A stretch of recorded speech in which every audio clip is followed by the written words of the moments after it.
ಅಲ್ಲಿಯ ಒಂದು ದಿವಸ ಒಬ್ಬ ಸಾಹುಕಾರನು, ಒಬ್ಬ ಧನಿಕನು, ಆತನು ತನ್ನ ಒಂದು ಮನೆಯಲ್ಲಿ ಕೆಲಸ ಮಾಡುವಂಥ ಅನೇಕ ಗುಮಾಸ್ತರಲ್ಲಿ ಒಬ್ಬ ಗುಮಾಸ್ತನನ್ನು ಆತನ ಕರೀತಾನೆ.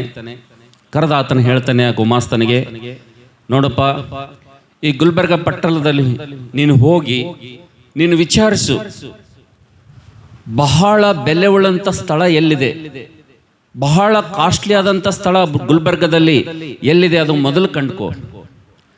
ಮೊದಲು ಈ ಗುಲ್ಬರ್ಗ ಪ್ರಾಂತದಲ್ಲಿರುವಂಥ ಕಾಸ್ಟ್ಲಿ ಸ್ಥಳ ನೀನು ಗೊತ್ತು ಹಿಡಿದ ಮೇಲೆ, ಅದನ್ನು ಕಂಡು ಹಿಡಿದ ಮೇಲೆ ಆ ಸ್ಥಳದಲ್ಲಿ ಹೋಗಿ ನೀನು ಒಂದು ಸುಂದರವಾದಂಥ, ಬಹಳ ಅಚ್ಚುಕಟ್ಟಾದಂಥ, ಬಹಳ ಶ್ರೇಷ್ಠವಾದಂಥ ಒಂದು ಸುಂದರವಾದಂಥ ಮನೆಯನ್ನು ಆ ಸ್ಥಳದಲ್ಲಿ ಕಟ್ಟು.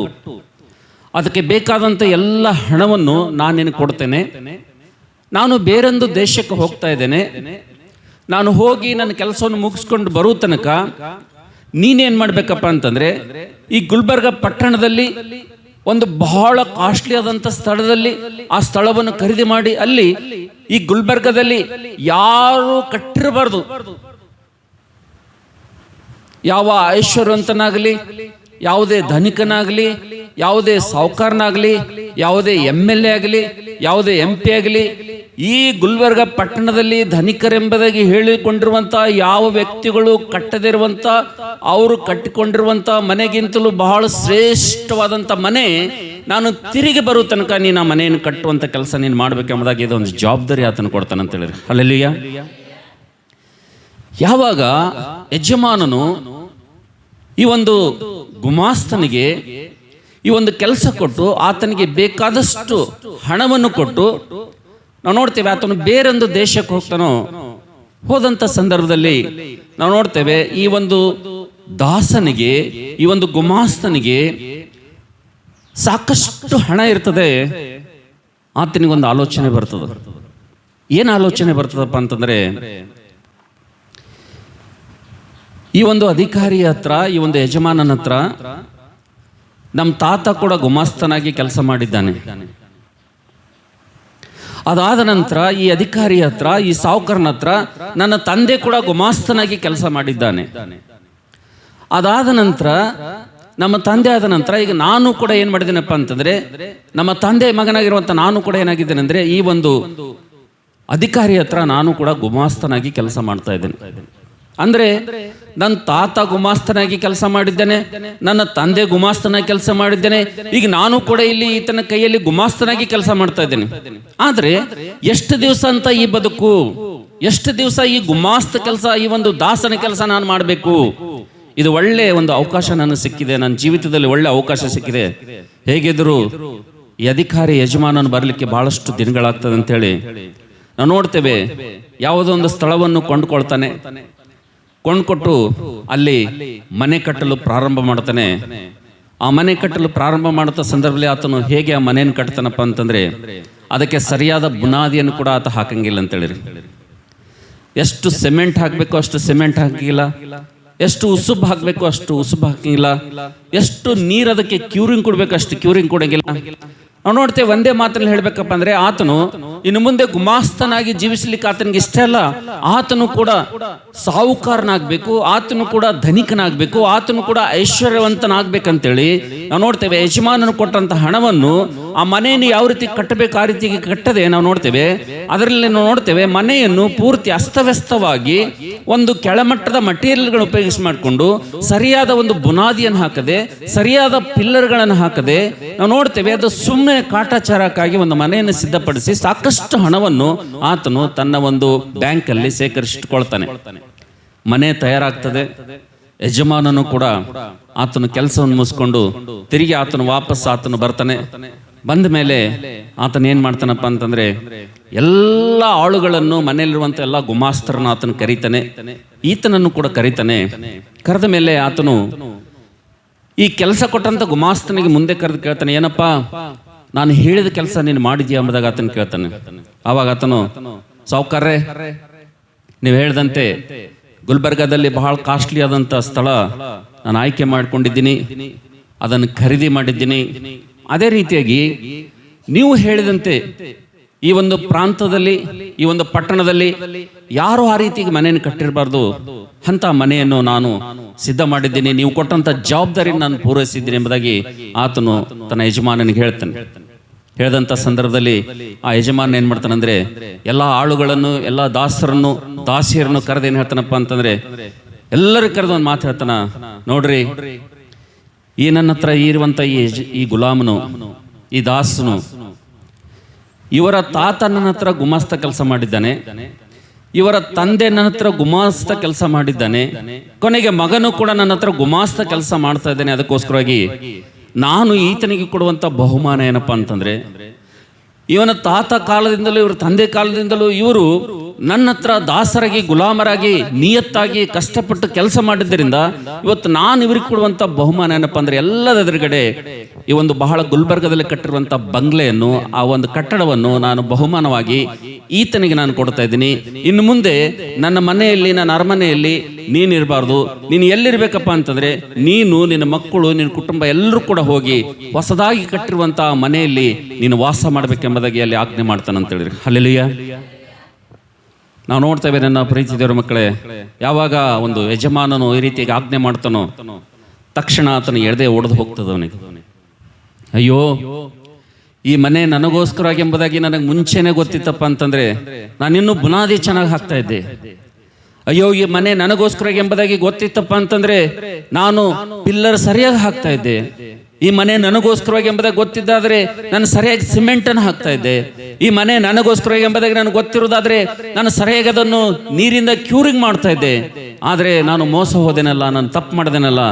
ಆದ್ರೆ ಇವತ್ತು ನಾನು ಮಾಡಿರುವಂತ ತಪ್ಪಿಗೆ ನನಗೆ ಶಿಕ್ಷೆ ಏನಪ್ಪಾ ಅಂತಂದ್ರೆ, ನಾನು ನನ್ನ ಕುಟುಂಬ ಮನೆಯಲ್ಲೇ ಇರಬೇಕು.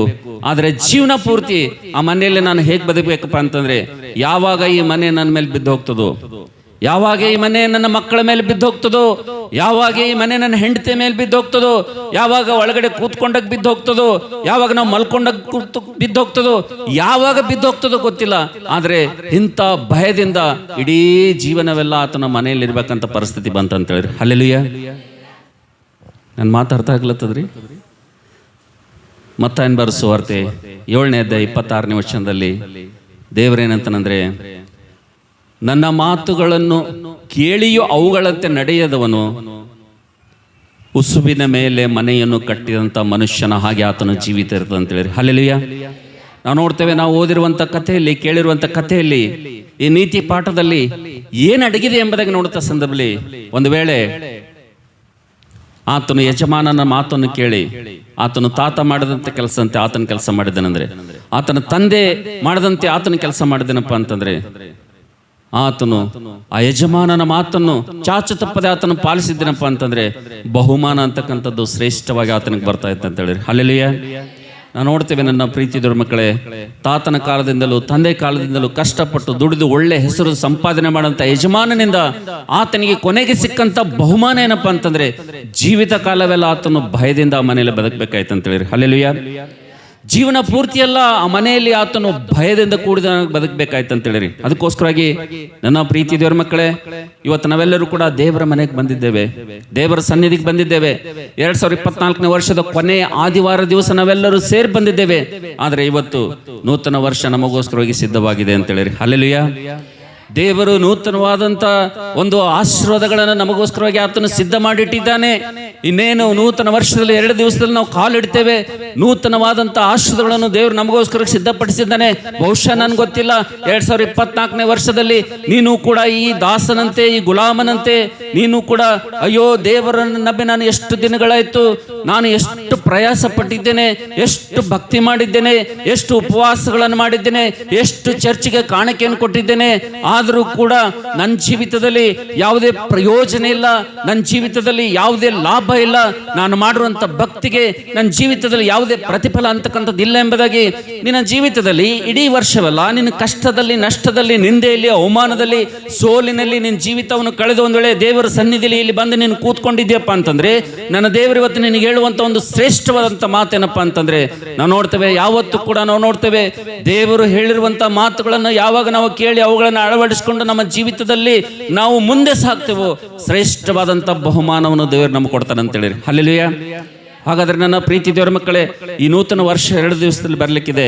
ಆದರೆ ನೂತನ ವರ್ಷದಲ್ಲಿ ದೇವರು ನಮಗಾಗಿ ಸಿದ್ಧಪಡಿಸಿರುವಂತಹ ಆಶೀರ್ವಾದಗಳನ್ನು ಹೊಂದಿಕೊಳ್ಬೇಕಪ್ಪ ಅಂತಂದ್ರೆ, ದೇವರು ನನಗೂ ನಿನಗೂ ಸಿದ್ಧಪಡಿಸಿರುವಂಥ ಶ್ರೇಷ್ಠವಾದಂಥ ಆಶೀರ್ವಾದಗಳನ್ನು ನಾನು ನಿನ್ನ ಪಡೆದುಕೊಳ್ಬೇಕಪ್ಪ ಅಂತಂದ್ರೆ, ನನ್ನ ಪ್ರೀತಿ ದೇವರ ಮಕ್ಕಳೇ, ನನ್ನ ಸಂದೇಶದ ಟೈಟಲ್ ಏನಪ್ಪ ಅಂತಂದ್ರೆ, ನನ್ನ ಸಂದೇಶದ ಒಂದು ಸಬ್ಜೆಕ್ಟ್ ಏನಪ್ಪಾ ಅಂತಂದ್ರೆ, ಇವತ್ತು ದೇವರು ನನಗೆ ಕೊಟ್ಟಿರುವಂತ ಒಂದು ಅಂಶ ಏನಪ್ಪಾ ಅಂತಂದ್ರೆ, ಇವುಗಳನ್ನು ಇಟ್ಟುಕೊಂಡು ನೂತನ ವರ್ಷದಲ್ಲಿ ಪ್ರವೇಶ ಮಾಡಬೇಡ. ಇವುಗಳನ್ನು ಇಟ್ಟುಕೊಂಡು ನೂತನ ವರ್ಷದಲ್ಲಿ, ಹೊಸ ವರ್ಷದಲ್ಲಿ ಪ್ರವೇಶ ಮಾಡಬೇಡ ಎಂಬುದಾಗಿ ದೇವರು ಹೇಳ್ತಾನೆ ಅಂತೇಳಿ. ಹಲ್ಲೆಲೂಯಾ. ಏನ್ರಿ ಅಂಶ, ಏನ್ರಿ ಸಬ್ಜೆಕ್ಟ್ ಏನು ಇವತ್ತಿಂದು? ಇವುಗಳನ್ನು ಇಟ್ಟುಕೊಂಡು ಹೊಸ ವರ್ಷದಲ್ಲಿ ಕಾಲಿಡಬೇಡ. ದೇವರಿಗೆ ಇಷ್ಟ ಇಲ್ಲ. ಬಹುಶಃ ಅವು ನಿನ್ನ ಆಶೀರ್ವಾದಗಳಿಗೆ ಅಡ್ಡಿಯಾಗಿರ್ಬೋದು. ಅದಕ್ಕೆ ದೇವರು ಹೇಳ್ತಿದ್ದಾನೆ, ಇವುಗಳನ್ನು ಇಟ್ಟುಕೊಂಡು ನೀನು ಹೊಸ ವರ್ಷದಲ್ಲಿ ಏನು ಮಾಡಬೇಡ, ಪ್ರವೇಶ ಮಾಡಬೇಡ, ಕಾಲಿಡಬೇಡ ಎಂಬುದಾಗಿ ದೇವರು ಇವತ್ತು ನಮಗೆ ತನ್ನ ವಾಕ್ಯದಿಂದ ಆತನು ಮಾತಾಡ್ಲಿಕ್ಕಿದ್ದಾನೆ ಅಂತ ಹೇಳಿರಿ. ಹಲ್ಲೆಲೂಯಾ. ಹಾಗಾದರೆ ನನ್ನ ಪ್ರೀತಿ ದೇವರ ಮಕ್ಕಳೇ, ದೇವರು ಇವುಗಳನ್ನು ಇಟ್ಕೊಂಡು ನೀನು ಹೊಸ ವರ್ಷದಲ್ಲಿ ಕಾಲಿಡಬೇಡ, ಅವನಿನ ಆಶೀರ್ವಾದಗಳನ್ನು ತಡೆಯುವಂತ ಭಯಂಕರವಾದಂಥ, ನಿನ್ನ ಆಶೀರ್ವಾದಗಳನ್ನು ಕದ್ದುಕೊಳ್ಳುವಂತ ಭಯಂಕರವಾದ ಒಂದು ಕಾರ್ಯಗಳಿವೆ ಎಂಬುದಾಗಿ ದೇವರು ಹೇಳುವಂಥ ಸಂದರ್ಭದಲ್ಲಿ, ಒಂದು ವೇಳೆ ದೇವರು ಇವುಗಳನ್ನು ಇಟ್ಟುಕೊಂಡು ಹೊಸ ವರ್ಷದಲ್ಲಿ ಕಾಲಿಡಬೇಡ ಎಂಬುದಾಗಿ ನಿಮಗೆ ಒಂದು ಆಜ್ಞೆ ಕೊಡ್ತಾ ಇದ್ದಾನಪ್ಪ ಅಂತಂದ್ರೆ, ಖಂಡಿತವಾಗಿ ನಾವೆಲ್ಲರೂ ಒಳಗಾಗ್ಬೇಕಂತೇಳಿರಿ. ಹಲ್ಲೆಲೂಯಾ. ಆಶೀರ್ವಾದಗಳು ಬೇಕಪ್ಪ ಅಂತಂದ್ರೆ ನಾವು ದೇವ್ರ ಮಾತಿಗೆ ಒಳಗಾಗ್ಬೇಕಂತೇಳಿರಿ. ಹಲ್ಲೆಲೂಯಾ. ಆಶೀರ್ವಾದಗಳನ್ನು ಸ್ವಾಧೀನ ಮಾಡ್ಕೊಳ್ಬೇಕಪ್ಪ ಅಂತಂದ್ರೆ ಈಗಲಾದರೂ ಇವುಗಳನ್ನು ಇಟ್ಟುಕೊಳ್ಳಬೇಡ. ಈಗಲಾದರೂ ಇವುಗಳನ್ನು ಇಟ್ಟುಕೊಂಡು ಒಂದು ವೇಳೆ ನೀನು ನೂತನ ವರ್ಷದಲ್ಲಿ ಕಾಲಿಟ್ಟಪ್ಪ ಅಂತಂದ್ರೆ, ನೂತನ ವರ್ಷದಲ್ಲಿ ನೂತನವಾದಂಥ ಆಶೀರ್ವಾದಗಳು ನಿನಗಿರುವುದಿಲ್ಲ ಎಂಬುದಾಗಿ ದೇವರು ಒಂದು ಹೃದಯ ಬಾರದೆ ಅಂತ ಹೇಳಿರಿ. ಹಲ್ಲೆಲೂಯಾ. ದೇವರು ನಮ್ಮ ಕುರಿತು ಬಹಳವಾಗಿ ಆತನು ಚಿಂತಿಸುವಂತ ದೇವರಾಗಿದ್ದರಿಂದ ಇಲ್ಲಿ ಹೇಳುವಂತ ಸಂದೇಶವನ್ನು ಒಂದು ವೇಳೆ ಇದು ನನಗೋಸ್ಕರವಾಗಿ ಇದೆ ಎಂಬುದಾಗಿ ನೀನು ಅನ್ಕೊಳ್ತಾ ಇರೋದಾದ್ರೆ, ಖಂಡಿತವಾಗಿ ಅದು ನಿನಗೋಸ್ಕರವಾಗಿ ಅಂತ ಹೇಳಿರಿ. ಹಲ್ಲೆಲೂಯಾ. ಇದು ನನಗಾಗಿ ಎಂಬುದಾಗಿ ನೀನು ಆಲೋಚಿಸುವಾಗ ನಿನಗಾಗಿಯೇ ಇದು ಸಂದೇಶ ಇದೆ, ಇದು ಹೊರಗಿನವರಿಗೆಲ್ಲ. ಆದರೆ ಇವತ್ತು ನಾವು ನೋಡ್ತೇವೆ, ಇವುಗಳನ್ನು ಇಟ್ಟುಕೊಳ್ಳಬೇಡ, ಇಟ್ಟುಕೊಂಡು ನೂತನ ವರ್ಷದಲ್ಲಿ ಪ್ರವೇಶ ಮಾಡಬೇಡ ಎಂಬುದಾಗಿ ದೇವರು ಹೇಳುವಂಥ ಸಂದರ್ಭದಲ್ಲಿ, ಇದು ಇನ್ನೂ ಕೂಡ ನೀನೊಬ್ಬ ಪಾಸ್ಟರ್ ಮಾತು, ಒಬ್ಬ ಮನುಷ್ಯನ ಮಾತಂತೇಳಿ ನೀನು ಈ ಕಿವಿಯಿಂದ ಕೇಳಿ ಈ ಕಿವಿಯಿಂದ ಬಿಟ್ಟಪ್ಪ ಅಂತಂದ್ರೆ ಜೀವನ ಪೂರ್ತಿ ಎಲ್ಲ ಆ ದಾಸನಂತೆ ನೀನು ಭಯದಲ್ಲಿ ಬದುಕಬೇಕಾಗ್ತದೆ. ಅದನ್ನು ನೆನಪಿಟ್ಕೊನಿ. ಆ ದಾಸನು ಹೇಗೆ ಯಜಮಾನನ ಮಾತಿಗೆ ಅವಿಧೇನಾಗಿ ಸ್ವಾರ್ಥದಿಂದ ಅಡ್ಡದಾರಿ ಹಿಡಿದು ಯಾವ ರೀತಿಗೆ ಆತನು ಸಂಪಾದನೆ ಮಾಡಬೇಕಂದ್ರೂ ಅದೇ ರೀತಿಗೆ ಆತನ ಜೀವಿತದಲ್ಲಿ ಏನಾಯ್ತಂದ್ರೆ ನೋಡುವಂಥ ಸಂದರ್ಭದಲ್ಲಿ ಪ್ರತಿ ದಿನ ಆತನು ಭಯದಿಂದ ಬದುಕಬೇಕಾಯ್ತು ಆತನ ಜೀವಿತದಲ್ಲಿ. ನನ್ನ ಪ್ರೀತಿ ದೇವರ ಮಕ್ಕಳೇ, ನೂತನ ವರ್ಷದಲ್ಲಿ ನೂತನ ಆಶೀರ್ವಾದಗಳನ್ನು ಹೊಂದಿಕೊಳ್ಬೇಕಪ್ಪ ಅಂತಂದ್ರೆ ನಾವು ನೋಡ್ತೇವೆ, ದೇವರ ಮಾತುಗಳನ್ನು ಬಹಳ ಜಾಗ್ರತೆಯಿಂದ ಕೇಳಬೇಕು. ಇಲ್ಲಿ ಬರುವಂತಹ ಪ್ರತಿಯೊಂದು ಮಾತುಗಳು ದೇವರ ಮಾತುಗಳು ಎಂಬುದಾಗಿ ಹೃದಯಪೂರ್ವಕವಾಗಿ ಪ್ರತಿಯೊಬ್ಬ ಸಹೋದರ, ಪ್ರತಿಯೊಬ್ಬ ಸಹೋದರಿ, ಪ್ರತಿಯೊಬ್ಬ ಯೌವನಸ್ಥರು ಪ್ರತಿಯೊಬ್ಬರು ನಂಬಬೇಕಂತ ಹೇಳಿರಿ. ಹಲ್ಲೆಲೂಯಾ. ಹಾಗಾದ್ರೆ ಬನ್ನಿ ನನ್ನ ಪ್ರೀತಿ ದೇವರ ಮಕ್ಕಳೇ, ಮೊಟ್ಟ ಮೊದಲನೇದಾಗಿ ದೇವರು ಇವುಗಳನ್ನು ಇಟ್ಟುಕೊಂಡು ನೂತನ ವರ್ಷದಲ್ಲಿ ಪ್ರವೇಶ ಮಾಡಬೇಡ ಎಂಬುದಾಗಿ ದೇವರು ಹೇಳ್ತಾ ಇದ್ದಾನೆ. ನಾವು ನೋಡೋಣ ಬೇಗನೆ ಯಾವ ಇಟ್ಕೋಬೇಡಲ್ಲತ್ತನ, ಯಾವ ಇಟ್ಕೊಂಡು ನೂತನ ವರ್ಷದಲ್ಲಿ ನೀನು ಕಾಲಿಡಬೇಡಪ್ಪ ತಂಗಿ ತಮ್ಮ ಎಂಬುದಾಗಿ ಹೇಳ್ತಾ ಇದ್ದೇನೆ. ನಮಗೆ ನೋಡ್ತೀವಿ ಬೇಗನೆ ಪಟ್ ನಾವು ಒಂದು ಕೆಲವೊಂದು ವಿಷಯಗಳು ನೋಡೋಣ.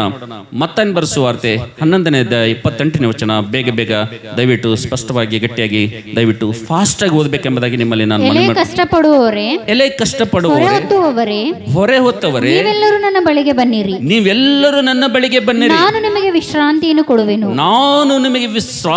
ಕೊಡುವೆನು, ನಾನು ಸಾತ್ವಿಕನು, ದೀನ ಮನಸ್ಸುಳ್ಳವನು ಆಗಿರುವುದರಿಂದ ನನ್ನ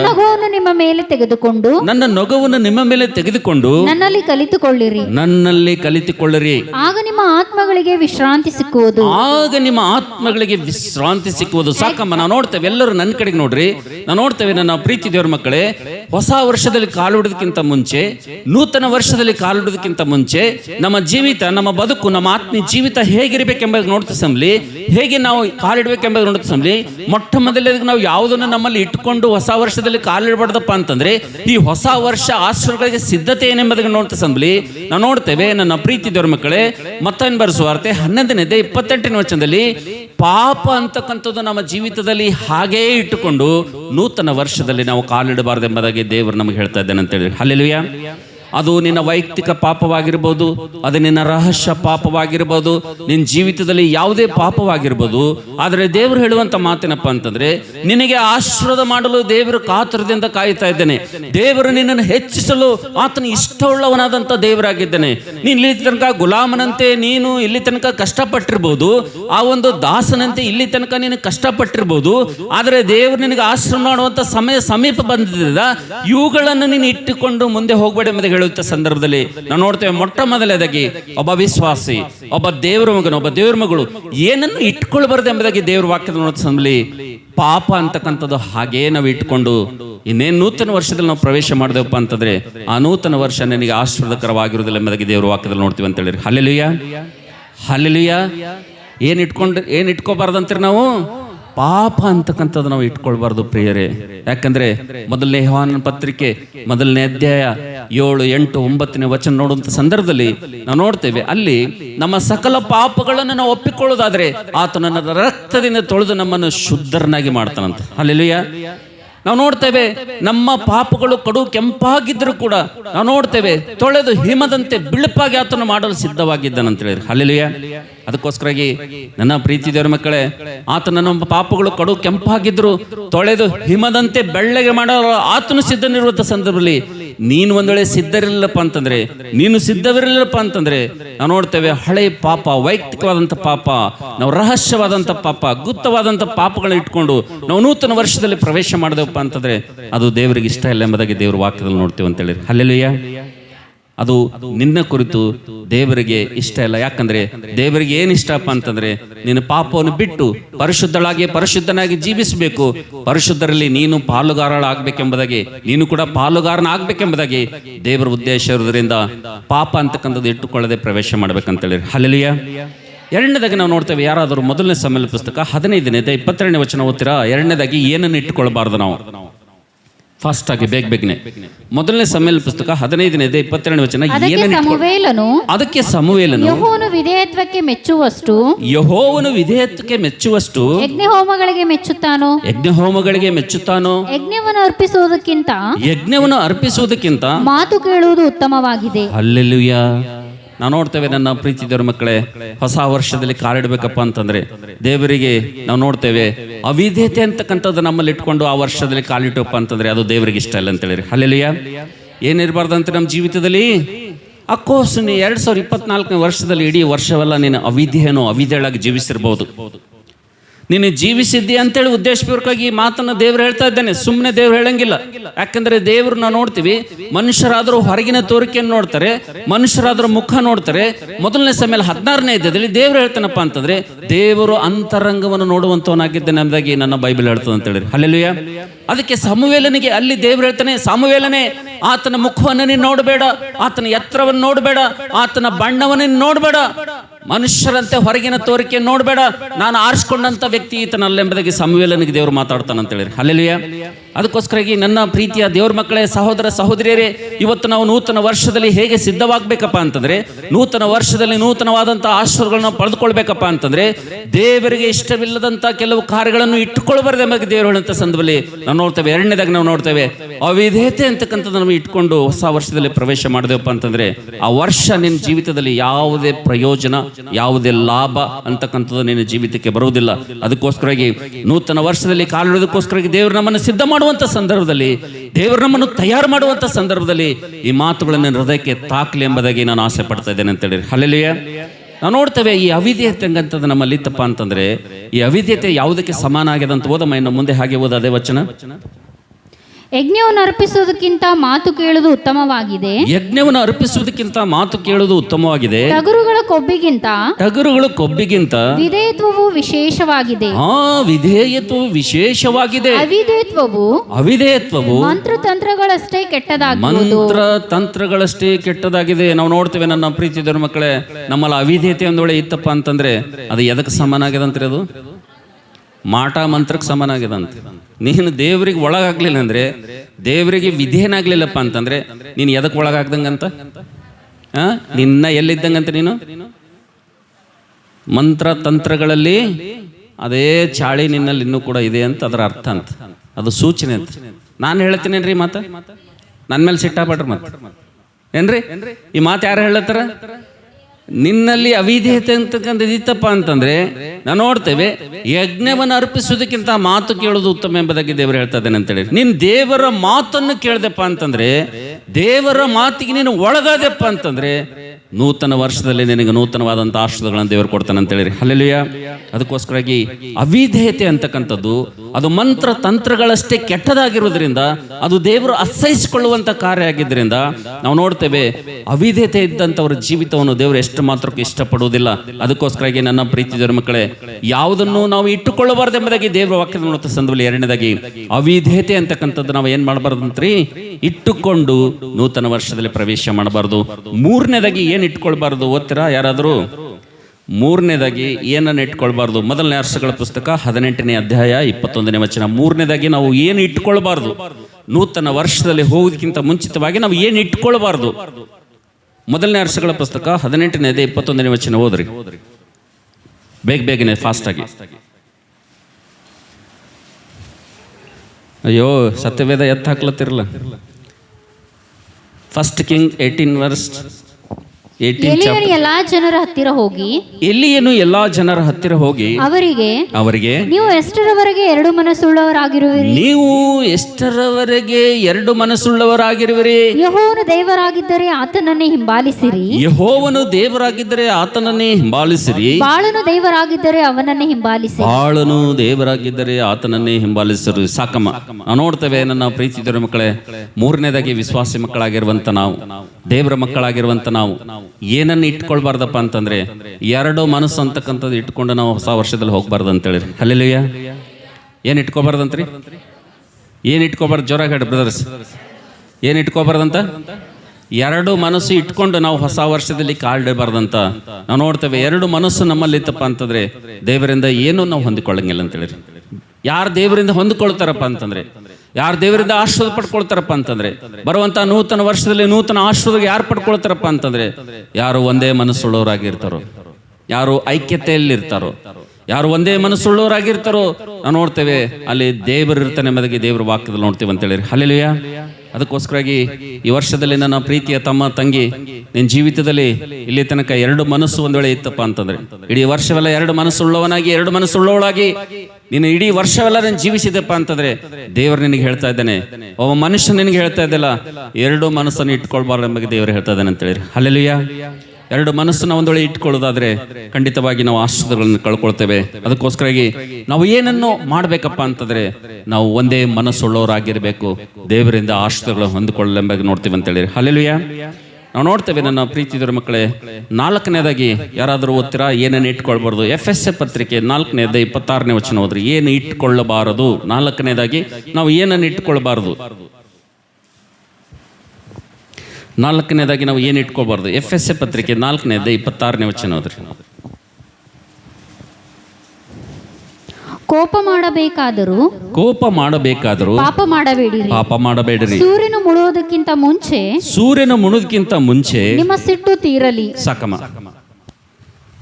ನಾಲ್ಕನೇದಾಗಿ ಏನು ಇಟ್ಕೋಬಾರ್ದಂತ್ರಿ? ಏನು ಇಟ್ಕೋಬಾರ್ದಂತ್ರಿ? ಕೋಪ ಅಂತಕ್ಕಂಥದ್ದು ಏನು ಮಾಡಬಾರ್ದಂತ? ದೇವ್ರ ಮಕ್ಕಳು ಏನು ಮಾಡಬಾರ್ದಂತ? ಇಟ್ಕೋಬಾರ್ದಂತ. ಅದು ಇಟ್ಕೊಂಡ್ರ ದೇವರಿಗೆ ಇಷ್ಟ ಅಂತ ಏನ್ರಿ? ದೇವರಿಗೆ ಇಷ್ಟ ಅಂತೇನು ಕೋಪ?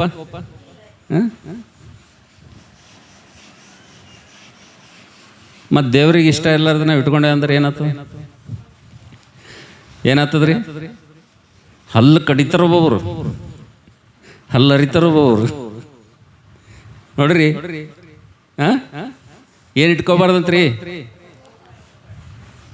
ನಮ್ಮ ಜೀವಿತದಲ್ಲಿ ನಾವು ಆಶೀರ್ವಾದಗಳನ್ನು ಹೊಂದ್ಕೊಳ್ಬೇಕಂದ್ರೆ ದಯವಿಟ್ಟು ನಮ್ಮಲ್ಲಿರುವಂಥ ಕೋಪ ಏನು ಮಾಡ್ಬೇಕ್ರಿ? ನಾವು ಏನು ಮಾಡಬೇಕು? ತೆಗಿಬೇಕು. ದೇವರ ವಾಕ್ಯ ಹೇಳ್ತದೆ ಎಫೆಸ ಪತ್ರಿಕೆಯಲ್ಲಿ, ಕೋಪ ಮಾಡಬೇಕಾದರೂ ಪಾಪ ಮಾಡಬೇಡ. ಒಂದು ವೇಳೆ ನಾವು ಕೋಪ ಹಾಗೆ ಇಟ್ಕೊಂಡೇವೆ ಅಂದರೆ ಅದು ಏನಾಗ್ತದಂದ್ರೆ ಕೋಪ ಪಾಪವಾಗಿ ಮಾರ್ಪಡ್ತದಂತ. ಏನಾಗ್ತದಂತ್ರಿ? ಕೋಪ ಏನಾಗ್ತದಂತ್ರಿ? ಪಾಪವಾಗಿ ಮಾರ್ಪಡ್ತದಂತ. ಹೆಂಗೆ ಮಾರ್ಪಡ್ತದ್ರಿ? ಬೇಡ ಬೇಡ ಬೇಡ ಅಂತಾರೆ ಪೈಲೆ. ನಂಗೆ ಸಿಟ್ಟು ತರಿಸ್ಬೇಡ ಅಂತಾರೆ. ಅನ್ನೋದು ಕೇಳಿರಿ, ಜಗಳ ಬಂದಾಗ ಕೇಳಿರಿ ಏನಂತಾರೆ? ಮೊದಲೇನಂತಾರ? ಬ್ಯಾಡ ಬ್ಯಾಡ ಬ್ಯಾಡ ಬ್ಯಾಡ ಬ್ಯಾಡಗ ಬ್ಯಾಡ ಅಂತಾರ. ಅವಾಗೆ ಕೇಳ್ಬೇಕು ಏನ್ರಿ. ಮತ್ತವ ಕೋಪಿಷ್ಟಿರ್ತಾನೆ ಮೊದಲೇ ಅವ, ಹೌದಲ್ಲ. ಬ್ಯಾಡ ಬ್ಯಾಡ ಅಂದ್ರೆ ಕೇಳಿಲ್ಲ ಅಂದ್ರೆ ಏನು ಮಾಡ್ತಾನೆ, ಒಂದು ಪೆಟ್ಟು ಬಿದ್ದೇ ಬಿಡ್ತದೆ. ಅದು ಏನಾಗ್ತದ್ರಿ ಅವಾಗ? ಕೋಪ ಹೋಗಿ ಏನಾಗ್ತದ? ಪಾಪ ಆಗ್ಬಿಡ್ತದ. ಅದಕ್ಕೆ ದೇವ್ರು ಏನಂತಾನ, ಸೂರ್ಯನು ಮುಳುದಕ್ಕಿಂತ ಮುಂಚೆ ಕೋಪ ಬರ್ತದೆ, ಎಲ್ಲರಿಗೂ ಬರ್ತದೆ, ಬರಲ್ಲ ಅಂತಲ್ಲ. ಅದೇನು ಮಾಡ್ಬೇಕಂತ? ಸೂರ್ಯನು ಮುಳುದಕ್ಕಿಂತ ಮುಂಚೆನೇ ಏನು ಮಾಡ್ಬೇಕಂತ? ಆ ಕೋಪ ಏನು ಮಾಡ್ಬೇಕಂತ ಬಿಟ್ಟು ಅದು ಇಟ್ಕೊಂಡೇ ಅಂದ್ರೆ ಏನಾಗ್ತದಂತ? ಪಾಪ ಅಂತಂತ. ಅದಕ್ಕೆ ಹಿರಿಯರು ಹೇಳ್ತಾರೆ ನೋಡ್ರಿ, ಗಂಡ ಹೆಂಡತಿ ಜಗಳ ಎಲ್ಲಿ ತನಕ ಇರ್ಬೇಕಂತ್ರಿ? ಎಲ್ಲಿ ತನಕ ಇರ್ಬೇಕಂತ ನೋಡ್ರಿ. ಹಿರಿಯರು ಕೆಲವೊಂದು ಒಳ್ಳೊಳ್ಳೆ ಮಾತುಗಳು ಹೇಳ್ಯಾರ. ಏನು ಹೇಳ್ಯಾರ? ಗಂಡ ಹೆಂಡತಿ ಜಗಳ ಉಂಡು ಮಂಕೊಂಬತನೇ ಇರ್ಬೇಕಂತ. ಉಂಡು ಮಂಕೊಂಡ್ಮೇಲೆ ಹಾಸಿಗೆ ಮೇಲೆ ಹಂಗೆ ಇತ್ತಂದ್ರೆ ಮುಂಜಾನೆ ಏನಾಗ್ತದದು? ಒಂದು ನೀರೇ ಇರ್ಬೇಕು ಇಲ್ಲಿ ಮನ್ಯಾಗ, ಇಲ್ದ್ರ ನಾರೇ ಇರ್ಬೇಕು. ಇದೇ ಆಗ್ತದಲ್ಲ. ಕೋಪ ಏನಾಗ್ತಂದ್ರೆ ಪಾಪವಾಗಿ ಏನು ಮಾಡ್ತದ? ಮಾರ್ಪಡ್ತದೆ ಎಂಬುದಾಗಿ ದೇವರು ವಾಕ್ಯದಲ್ಲಿ ನೋಡ್ತೀವಿ ಅಂತ ಹೇಳಿರಿ. ಹಲ್ಲೆಲೂಯಾ. ಸೊ 4ನೇದಾಗಿ ನಾವು ಏನನ್ನು ಇಟ್ಕೊಳ್ಬಾರ್ದು ಎಂಬುದಾಗಿ ದೇವರು ಹೇಳುವಂಥ ಸಂದರ್ಭದಲ್ಲಿ ಕೋಪ ಅಂತಕ್ಕಂಥದ್ದು ನಮ್ಮಲ್ಲಿ ಇಟ್ಟುಕೊಳ್ಳಬಾರ್ದು ಎಂಬುದಾಗಿ ದೇವರು ವಾಕ್ಯದಲ್ಲಿ ನೋಡ್ತೀವಿ ಅಂತ ಹೇಳಿರಿ. ಹಲ್ಲೆಲೂಯಾ. 5ನೇದಾಗಿ ಏನನ್ನು ಇಟ್ಕೊಳ್ಬಾರ್ದು ಓದ್ತೀರಾ? ಇಬ್ರಿಯ ಪತ್ರಿಕೆ 11ನೇ ಅಧ್ಯಾಯ 1ನೇ ವಚನ ಓದ್ರಿ. ಇಬ್ರಿಯ ಪತ್ರಿಕೆ 11ನೇ ಅಧ್ಯಾಯ 1ನೇ ವಚನ. ನೂತನ ವರ್ಷದಲ್ಲಿ ಕಾಲಿಡೋದಕ್ಕಿಂತ ಮುಂಚೆ, ಈ ಹೊಸ ವರ್ಷದಲ್ಲಿ ಕಾಲಿಡೋದಕ್ಕಿಂತ ಮುಂಚೆ ದೇವರು ಯಾವುದನ್ನು ಇಟ್ಟುಕೊಳ್ಳಬೇಡ ಎಂಬುದಾಗಿ ಹೇಳ್ತಾ ಇದ್ದಾನೋ ಅದರ ಲಿಸ್ಟ್ ಇಲ್ಲಿ ದೇವರು ಹೇಳ್ತಾ ಇದ್ದಾನೆ. 5ನೇದಾಗಿ ನಾವು ಏನನ್ನು ಇಟ್ಕೊಳ್ಬಾರ್ದು ಎಂಬುದಾಗಿ ದೇವರು ನಂಬಿಕೆಯು ನಾವು ನಿರೀಕ್ಷಿಸುವವುಗಳ ವಿಷಯವಾಗಿ ಭರವಸೆದಿಂದಿರುವುದು, ಕಣ್ಣಿಗೆ ಕಾಣದವುಗಳನ್ನು ನಿಜವೆಂದು ತಿಳಿದುಕೊಳ್ಳುವುದು ಆಗಿದೆ. ನಮ್ಮ ಪೂರ್ವಿಕರು ನಂಬಿಕೆಯುಳ್ಳವರು ಆಗಿದ್ದರಿಂದಲೇ ಒಳ್ಳೆಯ ಹೆಸರನ್ನು ಹೊಂದಿದರು. Hallelujah, hallelujah. ನಾವು ನೋಡ್ತೇವೆ ನನ್ನ ಪ್ರೀತಿಯವರ ಮಕ್ಕಳೇ, 5ನೇದಾಗಿ ನಮ್ಮಲ್ಲಿ ಏನಿರಬಾರ್ದು ಎಂಬುದಕ್ಕೆ ಸಂಬಲಿ ಯಾವುದನ್ನು ಇಟ್ಟುಕೊಂಡು ನೂತನ ವರ್ಷದಲ್ಲಿ ನಾವು ಪ್ರವೇಶ ಮಾಡಬಾರ್ದಪ್ಪ ಅಂತಂದ್ರೆ ಅಪನಂಬಿಕೆ ಅಂತಕ್ಕಂಥದ್ದು, ಅವಿಶ್ವಾಸ ಅಂತಕ್ಕಂಥದ್ದು ನಮ್ಮಲ್ಲಿ ಇಟ್ಕೊಂಡು ನಾವು ಮುಂದಿನ ವರ್ಷದಲ್ಲಿ ಕಾಲಿಡಬಾರ್ದು ಅಂತ ಹೇಳಿರಿ. ಹಲ್ಲೆಲೂಯಾ. ನಾವು ನೋಡ್ತೇವೆ ದೇವರ ಮಕ್ಕಳಾಗಿರುವಂಥ ನಾವು, ವಿಶ್ವಾಸಿ ಮಕ್ಕಳಾಗಿರುವಂಥ ನಾವೆಲ್ಲರೂ ನಂಬಿಗಸ್ತರೆಂಬುದಾಗಿ ದೇವರು ನಮ್ಮನ್ನು ಕರೀತಾ ಇದ್ದಾನೆ. ನಾವು ಈ ನಂಬಿಗಸ್ತ ದೇವರನ್ನು ನಂಬಿದ್ದೇವೆ, ನಾವೆಲ್ಲರೂ ನಂಬಿಗಸ್ತರಾಗಿ ಜೀವಿಸ್ತಾ ಇದ್ದೇವೆ. ಆದರೆ ನೂತನ ವರ್ಷದಲ್ಲಿ ಕಾಲಿಡೋದಕ್ಕಿಂತ ಮುಂಚಿತವಾಗಿ, ಹೊಸ ವರ್ಷದಲ್ಲಿ ಕಾಲಿಡೋದಕ್ಕಿಂತ ಮುಂಚಿತವಾಗಿ ದೇವರು ನಮ್ಮನ್ನು ಯಾವ ರೀತಿಗೆ ಸಿದ್ಧಪಡಿಸಿ ಆತನು ಆ ವರ್ಷದಲ್ಲಿ ಕಾಲಿಡಬೇಕೆಂಬುದಾಗಿ ಇಷ್ಟಪಡ್ತಾ ಇದ್ದಾರೆ ಎಂಬುದಾಗಿ ಕೆಲವೊಂದು ಇಟ್ಟುಕೊಳ್ಳಬೇಡ್ರಿ ಎಂಬುದಾಗಿ ಹೇಳುವಂಥ ಸಂದರ್ಭದಲ್ಲಿ ನಾವು ನೋಡ್ತೇವೆ. ಯಾವುದನ್ನು ನಾವು 5ನೇದಾಗಿ ಇಟ್ಟುಕೊಳ್ಳಬಾರ್ದಪ್ಪ, ಹೊಸ ವರ್ಷದಲ್ಲಿ ಕಾಲಿಡೋದಕ್ಕಿಂತ ಮುಂಚೆ ನಮ್ಮಿಂದ ತೆಗೆದಾಕ್ಬೇಕಪ್ಪ ಅಂತಂದ್ರೆ ಅಪನಂಬಿಕೆ ಅಂತಕ್ಕಂಥದ್ದು, ಅವಿಶ್ವಾಸ ಅಂತಕ್ಕಂಥದ್ದು ನಮ್ಮಿಂದ ತೆಗೆದಾಕ್ಬೇಕಂತೇಳಿ. ತಮ್ಮ ತಂಗಿ, ಒಂದ್ ವೇಳೆ ಅವಿಶ್ವಾಸ ಇಟ್ಕೊಂಡು, ಅಪನಂಬಿಕೆ ಇಟ್ಕೊಂಡು ನೀನು ಹಾಗೆ ದೇವರ ಇಟ್ಕೋಬೇಡ ಅಂತ ಹೇಳಿದ್ರು ನೀನು ಇಟ್ಕೊಂಡು ನೂತನ ವರ್ಷನ ಹೋದ್ರಪ್ಪ ಅಂತಂದ್ರೆ ನಿನಗೆ ಏನಾದ್ರೂ ಒಂದು ಅದ್ಭುತ ಇರ್ತದಲ್ಲಿ? ಸಾಧ್ಯನೇ ಇಲ್ಲ. ನಿನಗೆ ಏನಾದ್ರೂ ಒಂದು ಆಶೀರ್ವಾದ ಇರ್ತದಲ್ಲಿ? ಇಲ್ಲ. ಯಾಕಂದ್ರೆ ನನ್ನ ಬೈಬಲ್ ಹೇಳ್ತದೆ, ದೇವ್ರು ಹೇಳ್ತಾನೆ, ನಂಬುವವನಿಗೆ ಸಮಸ್ತವೂ ಸಾಧ್ಯ ಅಂತ. ಹಲ್ಲೆಲೂಯಾ. ಯಾರು ನಂಬುತ್ತಾರೋ ನಂಬುವವರಿಗೆ ದೇವರ ಕಾರ್ಯಗಳನ್ನು ಮಾಡ್ತಾನೆ ಅಂತ ಹೇಳಿದ್ರೆ, ನಂಬುವವರಿಗೆ ದೇವರು ಅದ್ಭುತಗಳನ್ನು ಮಾಡ್ತಾನೆ. ನಂಬುವವರಿಗೆ ನಾವು ನೋಡ್ತೇವೆ ಅದ್ಭುತಗಳನ್ನು, ಆಶೀರ್ವಾದಗಳನ್ನು ದೇವರು ಸುರಿಸ್ತಾನೆಂಬುದಾಗಿ ದೇವರ ವಾಕ್ಯದಲ್ಲಿ ನೋಡ್ತೇವೆ. ಆದ್ರೆ ಅವಿಶ್ವಾಸಿಗಳಿಗೆ, ಅಪನಂಬಿಕೆಯುಳ್ಳವರಿಗೆ ದೇವರು ಏನಂತಾನಪ್ಪ ಅಂತಂದ್ರೆ ಅಲ್ಪ ವಿಶ್ವಾಸಿಗಳೇ ಏನಂತನ್ರಿ? ಅಲ್ಪ ವಿಶ್ವಾಸಿಗಳೇ. ಇನ್ನೊಂದು ಮಾತಿನಲ್ಲಿ ನಂಬಿಕೆ ಇಲ್ಲದಂತ ಸಂತಾನವೇ ಅಂತ ದೇವರು. ಹೌದಲ್ಲ? ಯಾವ ಸಂತಾನ ಅಂತ? ನಂಬಿಕೆ ಇಲ್ಲದಂತ. ಮತ್ತೆ ಒಂದು ವರ್ಡಲ್ಲಿ ಉಪಯೋಗ ಮಾಡೋಣ, ಅದು ಹೇಳೋದು ಬೇಡ. ನಂಬಿಕೆ ಇಲ್ಲದಂತ ಸಂತಾನವೇ ಎಂಬುದಾಗಿ ದೇವರು ಹೇಳ್ತಾನೆ. ದೇವರೇ ಅಷ್ಟೊಂದು ಆತ್ಮ ಆವೇಶದಿಂದ ಹೇಳಿದಾಗ ನಾವು ಅಪನಂಬಿಕೆ, ಅವಿಶ್ವಾಸ ಇಟ್ಟುಕೊಂಡು ಹಂಗೇ ನಮ್ಮ ಪ್ರಯಾಣ ಬೆಳೆಸಿದಪ್ಪ ಅಂತಂದ್ರೆ ಏನಾದರೂ ಆಶೀರ್ವಾದ ಬರ್ತದ್ರಿ ನಮ್ಗೆ? ಖಂಡಿತ ಬರಂಗಿಲ್ಲ. ನಾವು ನೋಡ್ತೇವೆ ಇವತ್ತು ಹೇಗಿದೆ ಅಂದ್ರೆ ವಿಶ್ವಾಸಗಳ ಜೀವಿತ ನಮ್ಮ ಕಣ್ಣಿಗೆ ಕಂಡ್ರೇನೆ ಅದು ನಾವು ನಂಬ್ತೀವಿ. ನಮ್ಮ ಜೀವಿತಕ್ಕೆ ಅದು ಅದ್ಭುತ ಆದ್ರೇನೆ ನಾವು ನಂಬ್ತೀವಿ ಅಂತೇಳಿ. ಹೌದಲ್ಲ? ಅದರ ವಾಕ್ಯ ಏನ್ ಹೇಳ್ತದಂದ್ರೆ ಇಬ್ರಿಯ 11:1 ಏನಂತಂದ್ರೆ ನಂಬಿಕೆ ಅಂತಕ್ಕಂಥದ್ದು ಹೆಂಗಿದೆ ಅಂದ್ರೆ ವಿಶ್ವಾಸಿಗಳದು ನಂಬಿಕೆ ಅಂದ್ರೆ ಎದಕ್ಕಂತಾರಪ್ಪ ಅಂತಂದ್ರೆ ಕಣ್ಣಿಗೆ ಕಾಣದವುಗಳನ್ನು ನಿಜ ಅಂತೇಳಿ ನಂಬುವುದೇ ನಿಜವಾದಂಥ ನಂಬಿಕೆ ಅಂತ. ಹಲ್ಲೆಲೂಯಾ. ಯೇಸು ಸ್ವಾಮಿಗೆ ನೋಡ್ರಿ ನೀವು, ನಾವು ಆದ್ರೂ ಕೂಡ ನಾವೇನ್ ಮಾಡ್ತೀವಿ? ಈಗ ನಂಬುತ್ತೀವಿ. ಯೇಸು ಸ್ವಾಮಿ ಶಿಷ್ಯರನ್ನು ನಾವು ನೋಡಿದ್ದೇವೇನು? ಇಲ್ಲ, ಆದರೂ ಕೂಡ ನಾವು ನಂಬ್ತೇವೆ. ಆದರೆ ಯೇಸು ಸ್ವಾಮಿ ಜೊತೆಗಿದ್ದಂಥ ಶಿಷ್ಯನೇ ಯೇಸುವನ್ನು ನಂಬಲಿಲ್ಲ. ಯಾರ್ರೀ? ತೋಮ. ನೋಡ್ತೀವಿ, ಎಲ್ಲ ಶಿಷ್ಯರು ಹೇಳ್ತಾರೆ ಯೇಸು ಅವರು ಬಂದಿದ್ದಾರೆ, ಅವ್ರು ನಾವು ನೋಡಿದ್ದೇವೆ, ದರ್ಶನ ಕೊಟ್ಟಿದ್ದಾರೆ, ನಮ್ಮ ಕರ್ತನ ನಾವು ನೋಡಿದ್ದೇವೆ ಎಂಬುದಾಗಿ ಹೇಳುವಂಥ ಸಮಯದಲ್ಲಿ ಆತನೇನು ಹೇಳ್ತಂದ್ರೆ, ನಾನು ನಂಬಂಗಿಲ್ಲ, ನಾನೇನು ಮಾಡಂಗಿಲ್ಲ, ನಂಬಂಗಿಲ್ಲ ಎಂಬುದಾಗಿ ಹೇಳ್ತಾನೆ. ಯೇಸು ಸ್ವಾಮಿ ಜೊತೆ ಇದ್ದಂಥ ಶಿಷ್ಯನೇ ನಾನು ನಂಬಂಗಿಲ್ಲ ಅಂತ ಹೇಳೋಣ. ಆತನಲ್ಲಿ ಅವಿಶ್ವಾಸ, ಅಪನಂಬಿಕೆ ಇತ್ತು. ನಾವು ಇಲ್ಲಿ ಕುಂತವರು ತೋಮನ್ಕಿನ್ನ ದೊಡ್ಡವರು ಇದ್ದೀವೇನಿಲ್ಲಿ. ಆದರೆ ಬಿಲ್ಡಪ್ ಭಾಳ ಚೆನ್ನಾಗಿ ಕೊಡ್ತೀವಿ ನಾವು. ನಮ್ಮಂಥ ಭಕ್ತಿವಂತರು ಯಾರಿಲ್ಲ, ನಮ್ಮಂಥ ನಂಬಿಗಸ್ತರು ಯಾರಿಲ್ಲ ಅಂತೇಳಿ ಭಾಳ ಚೆನ್ನಾಗಿ ಆ್ಯಕ್ಟಿಂಗ್ ಮಾಡ್ತೀವಿ ನಾವು. ಕೈ ಎತ್ತರ ಅಂದ್ರೆ ಒಬ್ಬರು ಕೈ ಎತ್ತಲ್ಲ. ಅವಿಶ್ವಾಸ ಅದ ಏನು ಅಪನಂಬಿಕೆ ಅದನ್ನು ಕೈ ಎತ್ತರ ಯಾರೇ ಅಂದ್ರೆ ಒಬ್ಬರು ಕೈ ಎತ್ತಲ್ಲ. ಎತ್ತರ ತೋಮನಕ್ಕಿಂತಲೂ ನಾವು ಒಂದು ಹೆಜ್ಜೆ ಮುಂದಿದ್ದೀವಿ ಎಂಬುದಾಗಿ ಹೇಳ್ತಾರೆ. ಅದರ ಸಮಯ ಸಂದರ್ಭ ಬಂದಾಗ ಗೊತ್ತಾಗ್ತದೆ ಇವ್ರು ಯಾರ ಅಂತೇಳಿ. ಹೌದಲ್ಲ? ಹೌದಲ್ಲ? ಅದಕ್ಕೆ ದೇವರ ವಾಕ್ಯದಲ್ಲಿ ನೋಡ್ತೀವಿ, ದೇವರು ನೂತನ ವರ್ಷದಲ್ಲಿ ನಮ್ಮನ್ನು ಸಿದ್ಧಪಡಿಸುವಂಥ ಸಂದರ್ಭದಲ್ಲಿ ಏನನ್ನು ಇಟ್ಟುಕೊಳ್ಳಬೇಡ ಎಂಬುದಾಗಿ ಆತನ ಹೇಳ್ತಾ ಇದ್ದೇನಪ್ಪ ಅಂತಂದ್ರೆ, ಅಪನಂಬಿಕೆ ಅಂತಕ್ಕಂಥದ್ದು, ಅವಿಶ್ವಾಸ ಅಂತಕ್ಕಂಥದ್ದು ನಮ್ಮಲ್ಲಿ ಇಟ್ಕೊಂಡು ಹಾಗೆ ಹೋದೆವಪ್ಪ ಅಂತಂದ್ರೆ ಅದು ದೇವರಿಗೆ ಎಷ್ಟು ಮಾತ್ರಕ್ಕೂ ಇಷ್ಟ ಇಲ್ಲ ಎಂಬುದಾಗಿ ದೇವರ ವಾಕ್ಯದಲ್ಲಿ ನೋಡ್ತೀವಿ ಅಂತ ಹೇಳಿ. ಹಲ್ಲೆಲೂಯಾ. ಕೊನೆಯದಾಗಿ ಲಾಸ್ಟ್, ಇದು ಎಷ್ಟನೇದ್ರಿ? ಆರನೇದು. ಮತ್ತೆ ಕೇಳ್ತೀನಿ ನಾನು ನಿಮಗೆ, ನಂಬರ್ 1 ನಂಬರ್ 2 ಕೇಳ್ತೀನಿ. ಇದು ಎಷ್ಟನೇದ್ರಿ? ಇದು ಆರನೇದು. ಇನ್ನೊಂದು ಇಟ್ಕೋಬಾರ್ದಂತ, ಭಾಳ ಇಂಪಾರ್ಟೆಂಟ್ ಅದ. ಇನ್ನೊಂದು ಇಟ್ಕೋಬಾರ್ದಂತ. ಏನು ಇಟ್ಕೋಬಾರ್ದು? ದಯವಿಟ್ಟು ಯಾರಾದರೂ ಓದ್ತೀರಾ? ಮತ್ತೊಂದು ಬರೋ ಸುವಾರ್ತೆ 18ನೇ ಅಧ್ಯಾಯ 35ನೇ ವಚನ ಓದ್ರಿ. ಇದು ಜರ ಎಲ್ಲರಿಗೆ ಚೂಜಿ ಚುಚ್ದಂಗೆ ಆಗ್ತದೆ. ಜರ ಇಂಜೆಕ್ಷನ್ ಇರ್ತದಲ್ರಿ, ಚೂಜಿ ಇರ್ತದಲ್ಲ, ಇಂಜೆಕ್ಷನ್ ಚುಚ್ಚದಂಗೆ ಆಗ್ತದೆ, ಭಾಳ ನೋವು ಆಗ್ತದೆ. ಇದು ಜರ ಇದು ಹಂಗೆ ಅದ, ಡೋಸ್ ಹಂಗೆ ಅದ. ಇದು ಭಾಳ ಜರ. ಮತ್ತಾಯ 18:35 ಓದ್ರಿ. ಪ್ರತಿಯೊಬ್ಬನು ಮತ್ತಾಯ 18:35. ನಿಮ್ಮಲ್ಲಿ ಪ್ರತಿಯೊಬ್ಬನು ತನ್ನ ಸಹೋದರನಿಗೆ ಮನಪೂರ್ವಕವಾಗಿ ಕ್ಷಮಿಸದೆ ಹೋದರೆ ಪರಲೋಕದಲ್ಲಿರುವಂತ ನನ್ನ ತಂದೆಯು ನಿಮಗೆ ಹಾಗೆಯೇ ಮಾಡುವನು. ಹಲ್ಲೆಲೂಯಾ. ಹೇಳ್ರಿ, ಇದು ಹೆಂಗದ? ಇದು ಹೆಂಗದ? ಇಲ್ಲಿ ತನಕ ಕೇಳಿ ಒಂಥರವ, ಇದು ಒಂಥರ ಅದ. ಇದು ಏನದ? ನಿಮ್ಮಲ್ಲಿರುವಂಥ ಪ್ರತಿಯೊಬ್ಬ ಸಹೋದರನು, ಪ್ರತಿಯೊಬ್ಬ ಸಹೋದರಿ, ನೀವು ಒಬ್ಬರಿಗೊಬ್ಬರು ಒಂದೇಳೆ ನೀವು ಕ್ಷಮಿಸ್ಲಿಲ್ಲಪ್ಪ ಅಂತಂದ್ರೆ, ನಿಮ್ಮಲ್ಲಿ ಕ್ಷಮಾಗುಣ ಒಂದೇಳೆ ಇಲ್ಲಪ್ಪ ಅಂತಂದ್ರೆ, ನೀವು ಒಬ್ಬರನ್ನೊಬ್ಬರು ಕ್ಷಮಿಸ್ಲಿಲ್ಲಪ್ಪ ಅಂತಂದ್ರೆ ಪರಲೋಕದಲ್ಲಿರುವಂಥ ನನ್ನ ತಂದೆ ಆದಂಥ ದೇವರು ಕೂಡ ನಿಮ್ಮನ್ನು ಏನು ಮಾಡಂಗಿಲ್ಲ ಅಂತ ಈಗ ವಿಚಾರ ಮಾಡ್ರಿ. ನೀವು ಕ್ಷಮಿಸ್ಬೇಕಾ ಕ್ಷಮಿಸ್ಬಾರ್ದು? ನಮ್ಮ ಜೊತೆ ಇದ್ದ ಸಹೋದರ ಸಹೋದರಿ ತಪ್ಪು ಏನೇ ಮಾಡಿರಲಿ ಬಿಡ್ರಿ, ಅವ್ರು ನಮಗೆ ಹಾನಿನೇ ಮಾಡಿರಲಿ, ಅವ್ರಿಗೆ ನಮಗೆ ನಷ್ಟನೇ ಮಾಡಿರಲಿ, ಅವ್ರು ನಮಗೆ ಏನೋ ಮಾಡ್ಯಾರ ಅಂತೇಳಿರಿ, ಒಟ್ಟು ಅದ್ರ ತಪ್ಪು ಅವ್ರದದ, ನಮ್ಮದು ತಪ್ಪಿಲ್ಲ ಏನ್ರಿ? ಯಾರ್ದ ತಪ್ಪು ಯಾರ್ದದ? ತಪ್ಪು ಅವ್ರದೇ ಅದ, ನಮ್ಮದಿಲ್ಲ.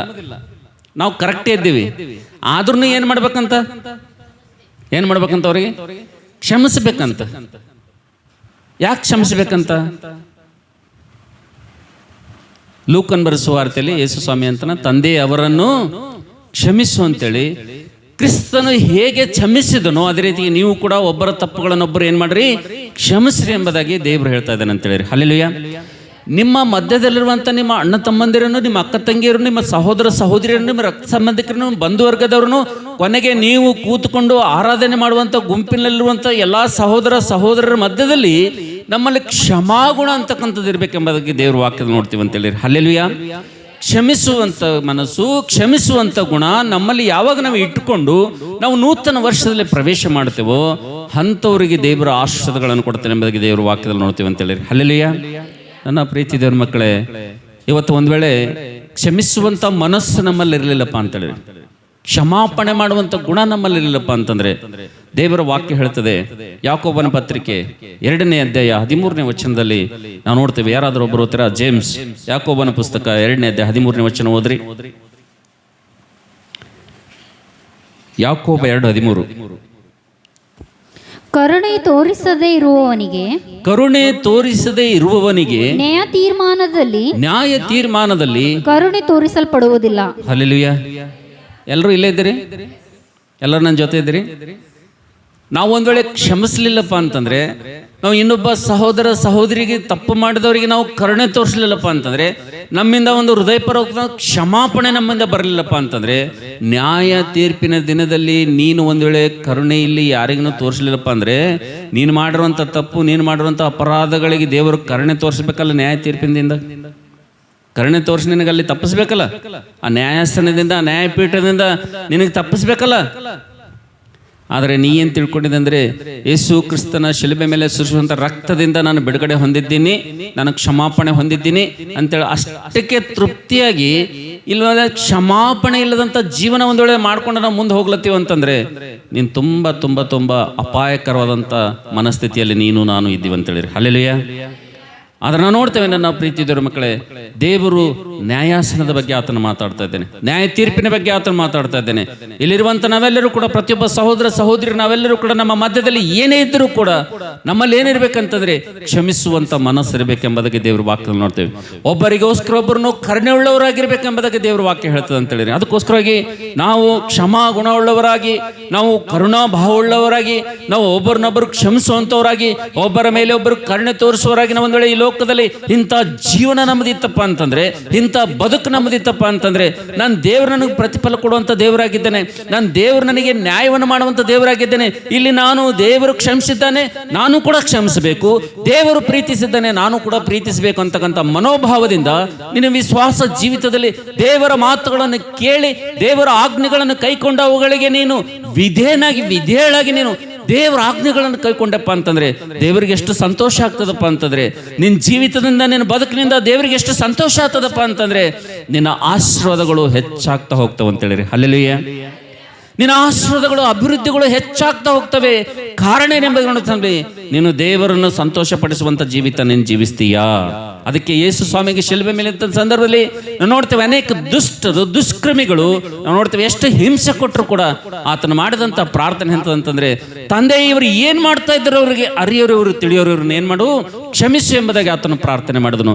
ಇವತ್ತು ನಮಗೆ ಯಾರು ನಮ್ಮ ಜೊತೆ ಇರುವಂಥ ಸಹೋದರರು, ನಮ್ಮ ಜೊತೆ ಇರುವಂಥ ಸಹೋದರರು, ನಾವು ಆರಾಧನೆ ಮಾಡುವಂಥ ಗುಂಪಿನಲ್ಲಿ ನಮಗೆ ಯಾರು ವಿರೋಧಿಯಾಗಿದ್ದರೋ, ಯಾರು ವೈರಿಗಳಾಗಿದ್ದರೋ, ಯಾರು ತಪ್ಪಾಗಿ ನಡ್ಕೊಳ್ತಾ ಇದ್ರು, ಯಾರು ಕಠೋರವಾಗಿ ನಡ್ಕೊಳ್ತಾ ಇದ್ರು, ಯಾರು ನಮ್ಮ ಮನಸ್ಸನ್ನು ನೋಯಿಸ್ತಾ ಇದ್ರು, ಯಾರು ನಮ್ಮ ಹೃದಯವನ್ನು ಗಾಯಗೊಳಿಸ್ತಾ ಇದ್ರು, ಯಾರು ನಮಗೆ ನೆಮ್ಮದಿ ಇಲ್ಲದಂತೆ ಜೀವಿಸ್ತಾ ಇದ್ರು, ನಮಗೆ ಅವರಿಗೆ ನೋಡಿದಾಗ ನಮಗೆ ಸಮಾಧಾನವಾಗ್ತಾ ಇಲ್ಲ, ಅವ್ರಿಗೆ ನೋಡಿದಾಗ ನಮಗೆ ಕೋಪ ಬರ್ತಾ ಇದೆ, ಅಷ್ಟೊಂದು ಭಯಂಕರವಾದಂಥ ವಿರುದ್ಧವಾದಂಥ ಜೀವಿತ ನಮ್ಮ ವಿರುದ್ಧವಾಗಿ ಅವರು ಜೀವಿಸ್ತಾ ಇದ್ದಾರೆ ಅಂತ ಪ್ರಯತ್ನಗಳನ್ನು ಮಾಡ್ತಾ ಇದ್ದಾರೆ, ಅಂತ ಕಾರ್ಯಗಳನ್ನು ಮಾಡ್ತಾ ಇದ್ದರೂ ಕೂಡ ಕೊಲೊಸ್ಸೆ ಪತ್ರಿಕೆ ಹೇಳ್ತದೆ, ಪರಿಶುದ್ಧಾತ್ಮ ದೇವರು ಹೇಳ್ತಾನೆ, ಓದ್ತೀರಾ ಯಾರಾದರೂ? ಕೊಲೊಸ್ಸೆ ಪತ್ರಿಕೆ 3ನೇ ಅಧ್ಯಾಯ 13ನೇ ವಚನ ಓದ್ರಿ. ಕೊಲೊಸ್ಸೆ 3:13. ಕೊಲೊಸ್ಸೆ 3:13. ಮತ್ತೊಬ್ಬರ ಮೇಲೆ ತಪ್ಪು ಹೊರಿಸುವುದಕ್ಕೆ ಕಾರಣವಿದ್ದರೂ ತಪ್ಪು ಹೊರಿಸದೆ ಒಬ್ಬರಿಗೊಬ್ಬರು ಸಹಿಸಿಕೊಳ್ಳಿರಿ, ಕ್ಷಮಿಸ್ರಿ, ಸಾಕು. ಏನ್ ಮಾಡ್ರಿ? ಈ ಮಾತು ಹನುಮಂತ ಪಾಸ್ಟರ್ ಹೇಳ್ತಾರ, ಯಾರು ದೇವ್ರು ಹೇಳತ್ತೇನ್ರಿ? ಮತ್ತೂ ಇದು ಕೇಳಿ ನೀವು ಮನೆಗೆ ಹನುಮಂತೆ ಹೇಳನಂತ ನೀವು ಮನೆಗೆ ಹೋದ್ರಿ ಅಂತೇಳಿರಿ. ನೀವು ಏನ್ರಿ ಇದು ಹಂಗೆ ಹೇಳ್ತಾನವ, ಹಂಗೆ ಓದಿರ್ತಾನೆ ಅಂತೇಳಿ ಈ ಮಾತು ಅಲಕ್ಷ್ಯ ಮಾಡಿ ನೀವು ಮನೆಗೆ ಹೋದ್ರಿ ಅಂತೇಳಿ, ನಿಮ್ಮನ್ನು ನೀವು ಸರಿ ಮಾಡ್ಕೊಳ್ಳಿಲ್ಲ ಅಂತೇಳಿ, ಕ್ರಮ ಪಡಿಸ್ಕೊಳ್ಳಿ ಅಂತೇಳಿ, ಒಪ್ಪಿಕೊಳ್ಳುವಂಥ ಸ್ವಭಾವ, ಒಪ್ಪಿಕೊಳ್ಳುವಂಥ ಮನಸ್ಸು ಬರಲಿಲ್ಲ ಅಂತೇಳಿರಿ. ನೀವು ಹಾಗೆ ಮೇಜಿನಲ್ಲಿ ಕೈ ಹಾಕಿ ಹಾಗೆ ನೀವು ಮನೆಗಳಿಗೆ ಹೋಗಿ ಮತ್ತೆ ಯಥಾ ಪ್ರಕಾರವಾಗಿ ಯಥಾ ರಾಜ ತಥಾ ಪ್ರಜೆ ಹಾಗೆ ನಿಮ್ಮ ಜೀವನ ಮಾಡಿದ್ರಪ್ಪ ಅಂತಂದರೆ, ನನಗೆ ಗೊತ್ತಿಲ್ಲ ನನ್ನ ಪ್ರೀತಿ ಇದ್ರ ಮಕ್ಕಳೇ, ಬರುವಂಥ ದಿನಮಾನಗಳು ಹೇಗಿರ್ತಾವೆ ನಮ್ಗೆ ಗೊತ್ತಿಲ್ಲ ಅಂತೇಳಿರಿ. ಹಲ್ಲೆಲೂಯಾ. ಬರುವಂಥ ದಿನಮಾನಗಳಲ್ಲಿ ಪರಿಸ್ಥಿತಿ ಹೇಗಿರ್ತಾವೆ ನಮ್ಗೆ ಗೊತ್ತಿಲ್ಲ. ಗೊತ್ತದೇನ್ರಿ ನಿಮಗೆ? ಗೊತ್ತದ ರೀ. ದಿನಗಳು ಹೆಂಗವಂತ ನಿಮ್ಗೆ ಗೊತ್ತದ ರೀ. ಬರುವಂಥ ಸಿಚುವೇಶನ್, ಸಂದರ್ಭಗಳು ಹೆಂಗವ ಯಾರಿಗೂ ಗೊತ್ತಿಲ್ಲ. ಅದಕ್ಕೆ ದೇವರು ನಮಗೆ ಮಾತಾಡುವಂಥ ಸಂದರ್ಭದಲ್ಲಿ ನಾವು ದೇವರಿಗೆ ಒಳಗಾಗ್ಬೇಕಂತೇಳಿರಿ. Hallelujah, hallelujah. ನಾವು ನೋಡ್ತೇವೆ ನನ್ನ ಪ್ರೀತಿ ದೇವ್ರ ಮಕ್ಕಳೇ, ಇದು ಎಷ್ಟು ಒಂದು ಬಹಳ ಕಠಿಣವಾದಂಥ ಆಜ್ಞೆ ಇದೆಯಪ್ಪ ಅಂತಂದರೆ, ಇದನ್ನು ನಾವು ಕೈಕೊಳ್ಳಿಲ್ಲಪ್ಪ ಅಂತಂದರೆ ದೇವರು ರೋಷದಿಂದ ಒಂದು ಮಾತು ಹೇಳ್ತಾನೆ. ಮತ್ತ 6:14 ಯಾರಾದರೂ ಒಬ್ಬರು ಓದ್ರಿ. ಮತ್ತೇನು ಬರೆಸು ವಾರ್ತೆ 6ನೇ ಅಧ್ಯಾಯ 14ನೇ ವಚನ ನೋಡ್ರಿ.